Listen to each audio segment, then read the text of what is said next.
بسم اللہ الرحمن الرحیم۔ السلام علیکم۔ تھیلیسیمیا دنیا کے خوفناک ترین امراض میں شامل ہے۔ یہ مرض اللہ جس کو لگا دے اس بیچاری کی زندگی پھر زندگی نہیں رہتی۔ تھیلیسیمیا کے مریض عموماً بچے ہوتے ہیں۔ یہ دوسروں کے خون کے محتاج ہوتے ہیں۔ مہینے میں انہیں کم از کم خون کی 4 بوتلیں لگتی ہیں، اور خون کہاں سے آتا ہے یہ ڈونرز دیتے ہیں۔ این جی اوز یونیورسٹیوں اور کالجوں میں جاتی ہیں، لوگوں سے خون کی اپیل کرتی ہیں، خون جمع ہوتا ہے اور اسکریننگ کے بعد مریض بچوں کو لگا دیا جاتا ہے۔ بچوں کو اگر خون نہ ملے تو بیچارے سسک سسک کر مر جاتے ہیں۔ پاکستان میں اس وقت 1 لاکھ بچے تھیلیسیمیا کا شکار ہیں۔ یہ بری طرح دوسروں کے خون کے محتاج ہیں۔ تھیلیسیمیا کے بچے نوول کورونا کا پہلا شکار ثابت ہوئے۔ ملک میں لاک ڈاؤن ہوا اور سوسائٹی کا سائیکل ٹوٹ گیا۔ خون دینے اور خون جمع کرنے والے دونوں گھروں میں محصور ہو گئے۔ چنانچہ لاکھ بچے سسکنے لگے۔ بچوں کے لواحقین اس وقت حکومت، این جی اوز اور عام لوگوں کی منتیں کر رہے ہیں، لیکن ان کے لیے خون کا بندوبست نہیں ہو رہا۔ میں آپ کو یہ بھی بتاتا چلوں، تھیلیسیمیا کے بچوں کو فریش بلڈ لگایا جاتا ہے۔ لوگ خون دیتے ہیں اور یہ خون بچوں کو لگا دیا جاتا ہے۔ لاک ڈاؤن میں ظاہر ہے یہ ممکن نہیں رہتا۔ چنانچہ اللہ رحم کرے ہم کورونا کے ہاتھوں بچ پاتے ہیں یا نہیں، لیکن یہ طے ہے اگر لاک ڈاؤن ختم نہیں ہوتا تو یہ بچے خدا نخواستہ دنیا میں نہیں رہیں گے۔ تھیلیسیمیا کی ادویات بھی مارکیٹ سے ختم ہو چکی ہیں۔ یہ بیرون ملک سے آتی ہیں اور فضائی اور زمینی راستوں کی بندش کی وجہ سے سپلائی چین ٹوٹ چکی ہے۔ چنانچہ یہ بچے اب کیا کریں گے؟ دوسرا سوال، یہ بچے کس کی ذمہ داری ہیں؟ کیا یہ ریاست کی ذمہ داری نہیں ہے؟ میں 100% ریاست کو ذمہ دار سمجھتا ہوں۔ ریاست نے کبھی ان بچوں کو اپنا بچہ نہیں سمجھا۔ حکومت نے آج تک ان کے لیے کوئی پالیسی نہیں بنائی تھی۔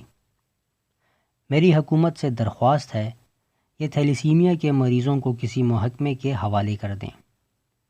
یہ بے شک انہیں پاکستان کرکٹ بورڈ کی جھولی میں ڈال دیں۔ کرکٹ بورڈ ہی ان کے لیے کوئی پالیسی بنا دے۔ یہ ان کے لیے خون کی سپلائی چین بنا دے۔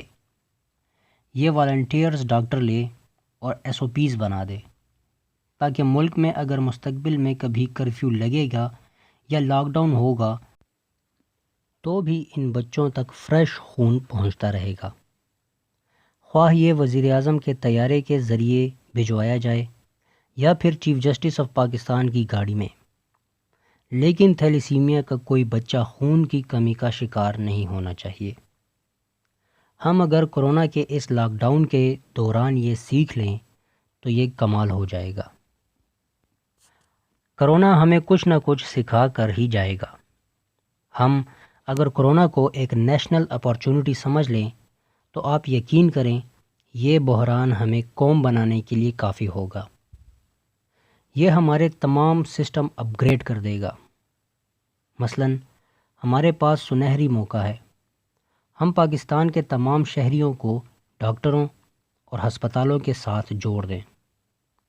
ملک کا جو بھی شہری ڈاکٹر یا کیمسٹ کے پاس جائے، یہ ایک کلک کے ساتھ اس کی میڈیکل ہسٹری بناتے چلے جائیں۔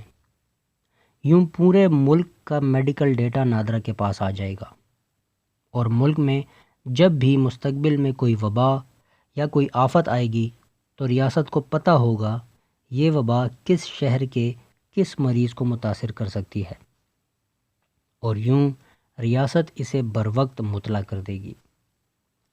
پاکستان آج سے ہر قسم کی ادویات اور میڈیکل آلات بنانا شروع کر دے۔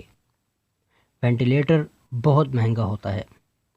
پوری دنیا میں سال میں صرف 63,000 وینٹیلیٹرز بنتے ہیں۔ ہمارے پورے ملک میں 1200 سے زائد وینٹیلیٹرز نہیں ہیں، لیکن سوال یہ ہے کیا ہم یہ ملک میں نہیں بنا سکتے؟ ہم بے شک بنا سکتے ہیں، بس حکومت نے کبھی اس پر توجہ نہیں دی۔ یہ آج توجہ دے دے، سرمایہ کاروں کو ٹیکس میں رعایتیں دے دے، بینک انہیں کم سود پر قرضہ دے دیں اور ملک میں وینٹیلیٹرز بننا شروع ہو جائیں۔ یوں قیمت بھی کم ہو جائے گی اور ہم وینٹیلیٹرز ایکسپورٹ کر کے سرمایہ بھی کمائیں گے۔ ہم اگر JF-17 تھنڈر اور الخالد ٹینک بنا سکتے ہیں تو ہم وینٹیلیٹرز کیوں نہیں بنا سکتے؟ ہم اسی طرح ECG، MRI اور CT اسکین کی مشینیں بھی پاکستان میں بنائیں۔ ہم باہر سے ایکسپرٹس منگوائیں، یہ ہمارے لوگوں کو ٹرین کریں اور ہم اپنی ضرورت کے مطابق اسکیننگ مشینیں بنا لیں۔ حکومت ادویات سازی میں بھی فارماسیوٹیکل کمپنیوں کو سہولت دے، یہ کمپنیوں کی حوصلہ افزائی کرے تاکہ مہنگی اور کم دستیاب ادویات پاکستان میں بن سکے۔ ہم کم از کم ادویات اور طبی آلات میں تو خود کفیل ہو جائیں۔ ہم اس ضمن میں کیوبا کی مثال لے سکتے ہیں۔ کیوبا غریب ملکوں میں شمار ہوتا ہے، لیکن فیڈل کاسٹرو نے کمیونزم اور پابندیوں کے باوجود کیوبا کو ہیلتھ سسٹم میں دنیا کا بہترین ملک بنا دیا۔ میڈیکل کالجز سے لے کر ہسپتالوں تک اور ڈاکٹر سے لے کر طبی آلات تک، کیوبن ہیلتھ سسٹم دنیا کا بہترین سسٹم ہے۔ اور یہ وہ ملک ہے امریکہ نے جس کے تمام ڈاکٹرز کو امیگریشن دے دی تھی، اور کیوبا کے تمام ڈاکٹرز امریکہ دوڑ گئے تھے۔ ہسپتالوں میں زخمیوں کی پٹی کرنے والا بھی نہیں بچا تھا، لیکن فیڈل کاسٹرو نے 10 سال میں کیوبا کو ہیلتھ سروسز میں نمایاں مقام دلا دیا۔ ہم یہ کام کیوں نہیں کر سکتے؟ ہم کیوں ماسک اور ٹیسٹنگ کٹس کے لیے بھی دوسرے ملکوں کے محتاج ہیں؟ وزیر اعظم کو چاہیے یہ ملک کو کم از کم ہیلتھ سروسز میں تو سپر پاور بنا دیں، اور یہ بڑی آسانی سے یہ کام کر سکتے ہیں۔ اور ہم نے لاک ڈاؤن کے درمیان محسوس کیا عوام کے دل سے ریاست کا خوف ختم ہو چکا ہے۔ یہ اپنی زندگی کے لیے بھی حکومت کی وارننگ ماننے کے لیے تیار نہیں ہیں۔ حکومت کو یہ ریٹ دوبارہ بحال کرنی ہوگی۔ حکومت فیصلہ کر لے ہم نے ریاست کو ریاست بنانا ہے۔ ریاست جب کوئی اعلان کرے گی تو پھر اس پر عمل بھی ہوگا، اور کسی ایرے غیرے نتھو خیرے کو اسے توڑنے کی اجازت نہیں ہوگی۔ وزیر اعظم بھی نظر آئے گا تو یہ بھی دھر لیا جائے گا۔ حکومت یہ فیصلہ کر لے یہ اپنی رٹ دوبارہ قائم کرے گی۔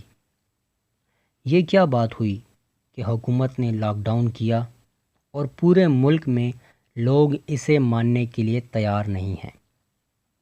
مارکیٹیں کھلی ہیں اور لوگ بھی آ جا رہے ہیں۔ کیوں؟ کیا یہ ریاست نہیں ہے؟ اور اگر ہے تو کیا یہ ایسی ہوتی ہے؟ ملک میں اس وقت 114 میڈیکل کالجز ہیں۔ ہم اگر ہر میڈیکل کالج میں 200 طالب علم لگا لیں تو یہ 22,800 طالب علم بن جاتے ہیں۔ حکومت ان کے سلیبس میں تھوڑی سی ترمیم کر دے۔ میڈیکل کالج تمام طالب علموں کو پہلے 6 ماہ صرف ایمرجنسی کی ٹریننگ دیں۔ یہ جب ٹرین ہو جائیں تو انہیں اسٹوڈنٹ سمجھا جائے، ورنہ انہیں ڈراپ کر دیا جائے۔ یہ طالب علم ہنگامی حالات میں ہسپتالوں کی ورک فورس بن جائیں۔ یہ جتنا عرصہ ایمرجنسی ڈیوٹی دیں وہ عرصہ ان کی ہاؤس جاب کا حصہ سمجھا جائے۔ یہ اسکیم ہنگامی حالات میں بھی طبی عملے کی کمی کو پورا کر دے گی۔ حکومت والنٹیئر فورس کو بھی مستقل کر دے، لوگ خود کو اس میں رجسٹر کرتے رہیں اور حکومت انہیں مختلف قسم کے آن لائن کورسز کراتی رہے۔ یہ لوگ بھی کورونا جیسی صورتحال میں ملک کے لیے اثاثہ ثابت ہوں گے۔ اور آخری تجویز، ہم نے لاک ڈاؤن کے دوران دیکھ لیا ہم کس قسم کی غیر مہذب، بے عقل اور نادان قوم ہیں۔ حکومت کو چاہیے یہ نیشن بلڈنگ کا کوئی محکمہ بنا دے اور یہ محکمہ قوم کی تربیت کرے۔ ہم نے اگر قوم کو قطار میں کھڑا ہونے، ہاتھ دھونے اور کپڑے جوتے پہننے کی تمیز ہی سکھا دی تو ہم ترقی کی سڑک پر آ جائیں گے۔ لیکن بدقسمتی سے یہ معمولی سا کام بھی ہماری ترجیحات میں شامل نہیں ہے۔ ہمارے پاس اس کے لیے بھی انرجی اور وقت نہیں ہے۔ آپ نے سوشل میڈیا پر ندیم افضل چند کی اپنے منیجر مختار سے گفتگو سنی ہوگی۔ وہ بات بظاہر عجیب محسوس ہوتی ہے، لیکن وہ حقیقت تھی۔ پاکستان میں کرونا واقعی بہت زیادہ ہے۔ راولپنڈی کے کمشنر نے پچھلے ہفتے بتایا تھا صرف راولپنڈی ڈویژن میں 15,000 مریض ہیں۔ آپ باقی ملک کا اندازہ خود کر لیجئے۔ یہ بھی اب ثابت ہو رہا ہے حکومت نے جان بوجھ کر ٹیسٹنگ کٹس لیٹ منگوائی ہیں۔ اس کی وجہ خوف تھا۔ حکومت کا خیال تھا ٹیسٹنگ کٹس آ گئیں تو لوگ ٹیسٹ کرائیں گے اور مریضوں کی تعداد ہزاروں میں چلی جائے گی اور یوں ملک میں افراتفری ہو جائے گی۔ لیبارٹریاں بھی نتائج آہستہ آہستہ دے رہی ہیں۔ اس کی وجہ بھی ملک کو پینک سے بچانا ہے، اور دوسرا ہمارے پاس وینٹیلیٹرز نہیں ہیں۔ اگر ملک میں 5,000 مریض نکل آئے تو ہمارا سارا سسٹم بیٹھ جائے گا۔ حکومت اس وجہ سے گو سلو پالیسی پر کام کر رہی ہے۔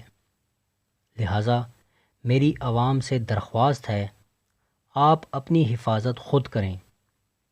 آپ کے دروازے سے باہر کورونا ہے، یہ شکار تلاش کر رہا ہے، آپ اس سے بچ کر رہیں۔ ندیم افضل چند نے مختار کو ٹھیک بتایا تھا۔ آپ بھی روز صبح اٹھ کر خود کو مختار سمجھیں اور خود کو کہیں، اوئے مختاریہ،